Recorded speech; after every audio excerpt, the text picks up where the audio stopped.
yesterday I had a thought about what I really want to accomplish with this YouTube channel and what content I'm trying to bring to you. And what I've noticed is after my first two recordings, I've noticed that I always tend to probably put out perfect content that is edited and that is also scripted.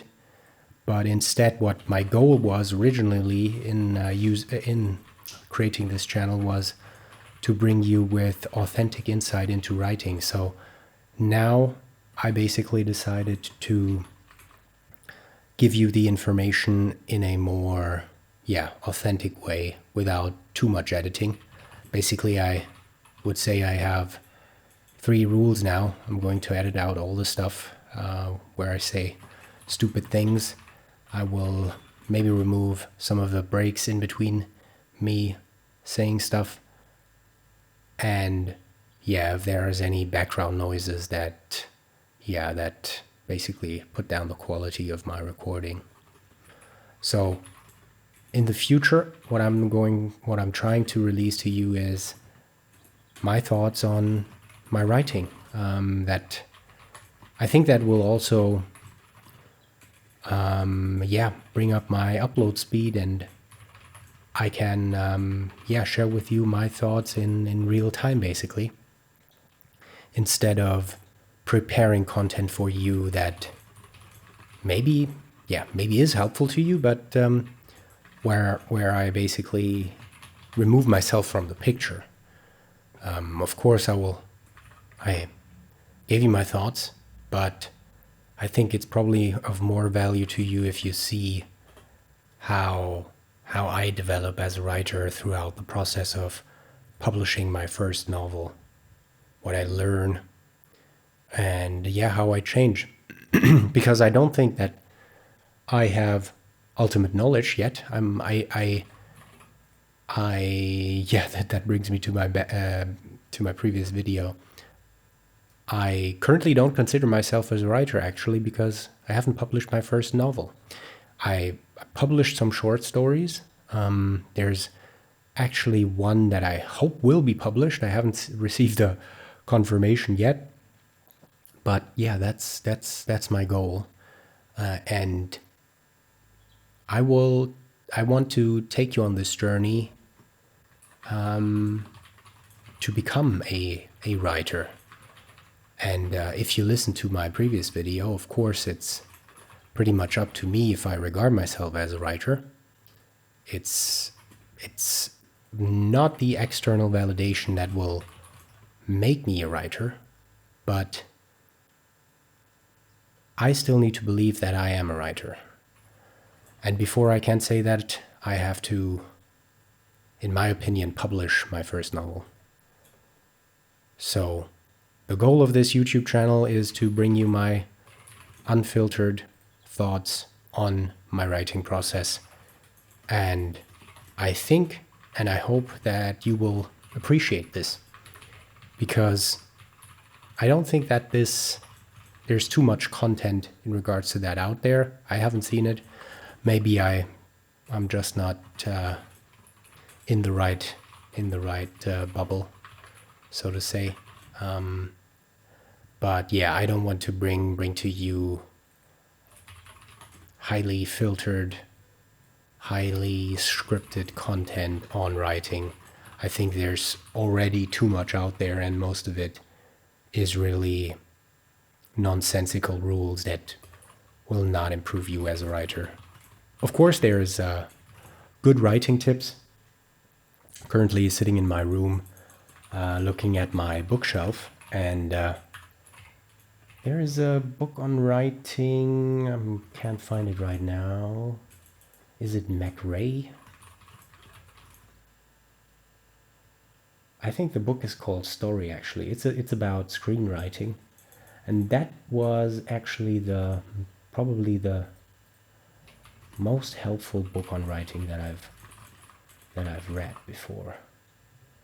I can't find it right now. But I will. I'm very bad on names, so excuse me if I'm not able to find that right now. But anyways, there is good resources on writing. And yeah, I am not going to be the resource that is highly edited and highly filtered. I want to bring you my opinions, and I won't prepare anything in advance. Yeah, hopefully you're fine with that. So instead of publishing the book that sorry, not the book. So instead of bringing you the recording that I actually had already done, I'm going to talk about what topics I would like to cover with you. And I think one of the topics that I wanted to share with you is actually how to find the right words. I think people probably overcomplicate the way in which writing is done. I think we all, as we are able to understand language, I think we all have the tools already to write and to find the right words. But instead, people are intimidated by the term writing because, probably they want to start writing and then actually, see a novel on the page that is of the quality of Lord of the Rings. Of course, that's not going to happen. So they are intimidated by writing because they feel like there's something missing. There's a rule they need to follow. There is something they lack. Maybe they're not talented. Maybe, whatever. And I think you should break down writing to expressing yourself in language. And if you are able to express yourself in language, I mean, you're able to understand me right now, you are already capable of finding the appropriate words that are appropriate in, a specific context, to phrase it generally. So when you sit down to write, you already have the right tools to put on the paper. Now, how should you select those words? I think, you have to know what you want to write about. And then pretty much it's up to you what words you select. Of course, you can say, for example, you select one word and then you feel like, you, for example, write about a plant and you say plant instead of the specific plant. Of course, you to some degree, you should use the more specific word when you write. But that's not writing, that's more editing because, you first decided to say the plant does this and this, and now you say, now I need to think about plant. Never mind. You choose the specific type of plant that you actually want to include in your story, because you, of course, need the reader to bring up this specific entity in their head. They need to imagine a dog, for example, that is jumping in their head. And this is very general. You could instead say the Pomeranian. Is that a type of dog? Yeah, the Pomeranian is jumping. And now, if they are able to understand what dog you are actually talking about, then they can have a more specific, a specific image in their head. But there's a problem with specificity because, as I said, you need the reader to understand what you're actually referring to. And I think the most extreme way of specificity is actually coming up with words that didn't exist before. So for example, the term Quidditch didn't exist before Harry Potter. Nobody, if you were to write a story about Quidditch, nobody would be able to understand what you're actually talking about, because it's not even specific. It's a new word. And yeah, if you, for example, talk about a specific disease that is very rare, that maybe only medical people know, then yeah, you should be careful, because you don't want to confuse your readers, because if your readers don't know that specific term, you can't, well, they can look it up, of course, but this interrupts the flow of writing, and that's not what you want to do. So I think you should choose specific words so that readers can imagine in their heads what you're actually talking about, and yeah, to give them more detail. But then again, you should also you should try to not be too specific, so you would lose your readers. But now put it to the extreme. What I've talked about before that is, well, the term Quidditch. If you think about new words, you still can use those new words like Quidditch. But what you have to do is then you should show to the audience the context in which this word is used. You should basically think about how a child learns a new word. And this is done through, seeing a bunch of contexts and seeing the use of those contexts. And in a story, you would probably show a Quidditch game. It's not by explaining just the rules, but you would show how, well, Harry Potter is on the field, throwing around the balls or whatever. You should bring an exciting story and explain the term Quidditch by showing how it makes sense. And the more dramatic, probably the better. So this is how you find the right words. There aren't too many rules to consider. I think the only rule to consider is that you shouldn't be too specific and overwhelm your reader. But if you have the ability to understand words, use words, then you already have the right tools to start writing.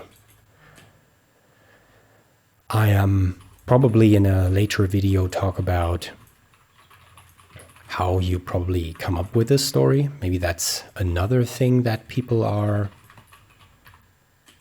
that's worth talking about. Because of course, before you put anything on paper, you have to think about what you actually want to say. This is true. But it's also a very difficult topic, because creativity is still hard for me to explain how I come up with my ideas.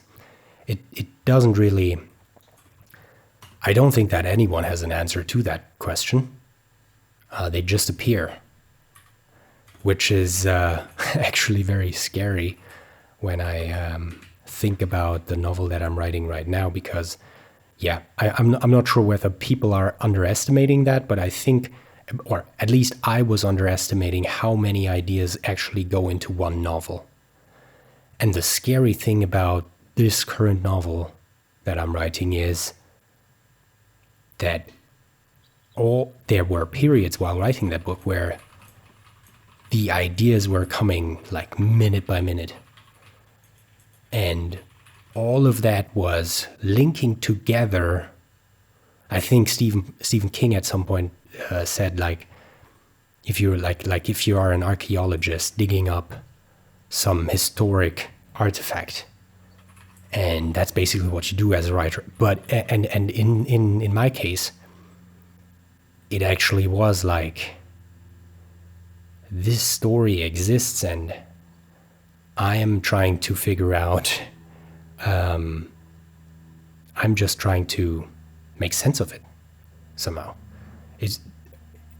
It seemed like the ideas were already existing before they came to me, is what I'm trying to say. And well, that's a romantic thought, I guess. Well, it's exciting, but that doesn't bring us any closer to how we actually can come up with ideas. So that's probably a topic that that I should talk about. There's very many topics I would like to talk about. I would like to talk about the use of AI, for example. I'm not a fan of AI when using it writing novels, but that I hope that should be obvious to you. I've never seen any creative thought from a large language model that I was actually convinced is actually good. I think it's good the AI is good to structure knowledge and to provide you with like technical description of certain things, aggregate knowledge. But when it comes to creative tasks, it pretty much just gives you what the large majority of people would think about a topic. And I think good writing is actually providing your lens on the world to people, your thinking. And yeah, I think the best writers are able to actually provide you with how they see the world through their novel. And that's not what AI is going to give you. So, well, these have already been my thoughts. So this is one topic I'd like to talk about in the future.